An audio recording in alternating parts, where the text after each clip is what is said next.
All right, let's talk homelessness now. And Multnomah County's historically big budget aimed at making an actual dent in this crisis. And part of the reason this budget is so huge is that the money from the Metro tax measure that voters passed last May is now coming in.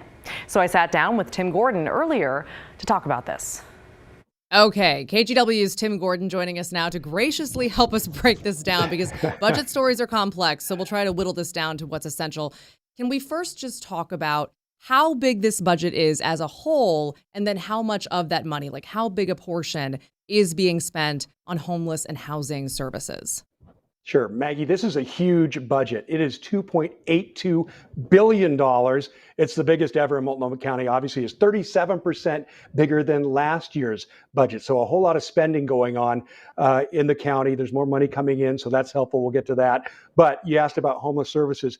That's more than $150 million in this budget for homeless services, for getting people into housing and all of that. It's a big increase over last year as well. Okay, so a ton of money being spent overall, and then also historic amounts of money being spent on homelessness and housing. Can we help people specific to homelessness and specific to housing kind of sink their teeth into where this money is going? Just like a couple of tangible examples of programs that are being targeted.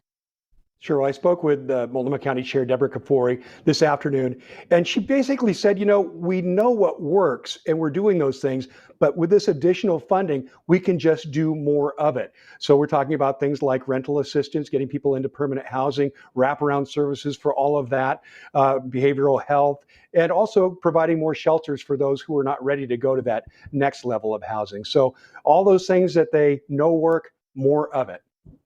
Okay, gotcha.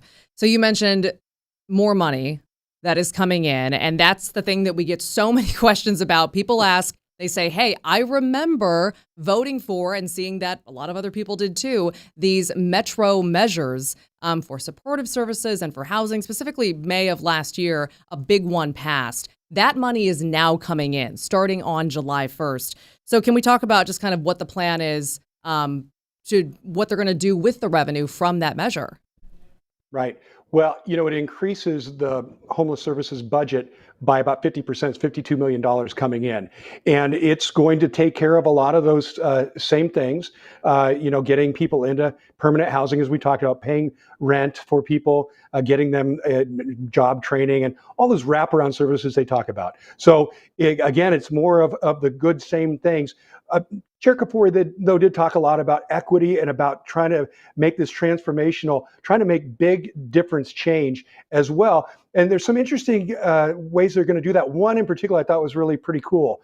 They're going to do a test program, a pilot program, with 100 families, 100 Black women-led families who are women that are, juggling, trying to take care of the family in the home, trying to pay their rent and everything else. They're going to provide them basic income and also some services to help them continue to live a better life and to stay in the home that they're in so they don't become homeless. So that's that kind of stuff that's going to be happening with some of this money to really make some big change in our society. Mag. All right. Yeah, this is a huge shift and a huge boost in revenue. And again, for anybody who was sort of, in the weeds in this, that measure, that revenue starts coming in on July 1st. So we're going to start seeing that money come in and see it be put to use. Tim Gordon, a lot to wade through there. We appreciate the perspective. Thank you. You bet.